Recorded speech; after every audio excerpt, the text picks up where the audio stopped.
लातूरच्या अहमदपूर तालुक्यातील विळेगाव येथील 75 वर्षीय वृद्ध नागरिक व्यंकटी निवृत्ती चिंचोलकर हे गावातील मंदिरात भजन करत असताना गावातीलच बंडू शंकर देवकत्ते याने काठीने डोक्यात मारून जब्बर जखमी केल्याने व्यंकटी चिंचोलकर यांच्या फिर्यादीवरून किनगाव पोलिसात गुन्हा दाखल करण्यात आला आहे।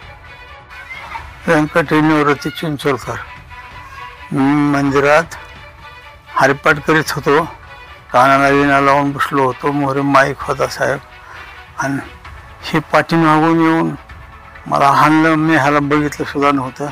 आम्ही तिघच होतो, मी एक, रामू काळे आणि एक पुरणबाई म्हणायची, तिघच होतो आम्ही।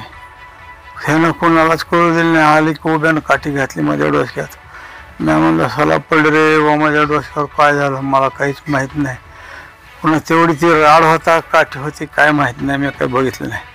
आणि पुन्हा मी चक्कर येऊन पडलो, मला पुढं काही समजलं नाही। मला दवाखान्यात नेलं, ऑटोमध्ये 4 काट्या घातल्या, मला 3 काट्या घालल्या तर मला समजलं, 4थी काठी मग समजली नाही साहेब।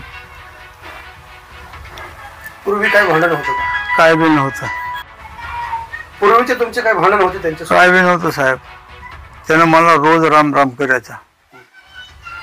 मग विनाकारण डायरेक्ट मारहाण कशासाठी केली? काय घेतलं त्यालाच माहित साहेब। मला विनाकारण अचानक येऊन काट्या घातल्या। शेतीजवळ शेती आहे? नाही, शेतीजवळ शेती नाही, घराजवळ। विनाकारण माणूस असं कसं मारू शकतो? काम हरले त्यालाच कारण माहित। मंदिरात होतो आम्ही। पुढे काय केलं तुम्ही? पुढं काय नाही, पुन्हा मग अहमदपूरला गेलो। अहमदपूरला नेल्यावर तिथं टाकी टाकली। तिथून म्हणले किनगावला जा। किनगावला गेलो।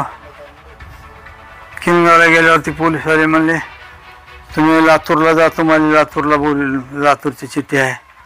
लातूरला गेलो, मग तिथं औषधोपचार केला। ते डोक्याचं काय मार लागलेलं ती पट्टी काढली। पुन्हा किनगावला आलो, पुन्हा फिर्याद घेतली आमची त्यानं। पुन्हा मग घरी आलो आम्ही फिर्याद देऊन। आता सध्या काय वातावरण आहे? सध्या वातावरण काय, आता ते डरकण्यावरच आहे म्हणते तर लोक। मला तर काय उठून बसायना झालाय ना। आमचे कोणी लेकर बाळ हिंडणारे नाहीत तसले, मला कोणीकडे फिरणारे नाहीत। मी सचितानंद व्यंकटी चिंचोलकर महादेव मंदिरामध्ये हरिपाठ करीत असताना मागून येऊन विना जवळ होता, पाय माईक समोर होतं, ते मागून येऊन बंडू शंकर देवकते यांनी डोक्यामध्ये काठीचा वार केला। हातावर एक वार केला, आणखी खांद्यावर एक वार केला। कुणाच्या?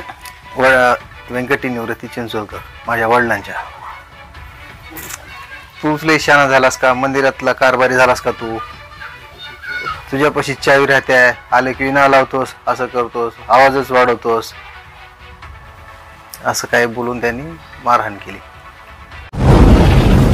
आवाज बहुजनांचा।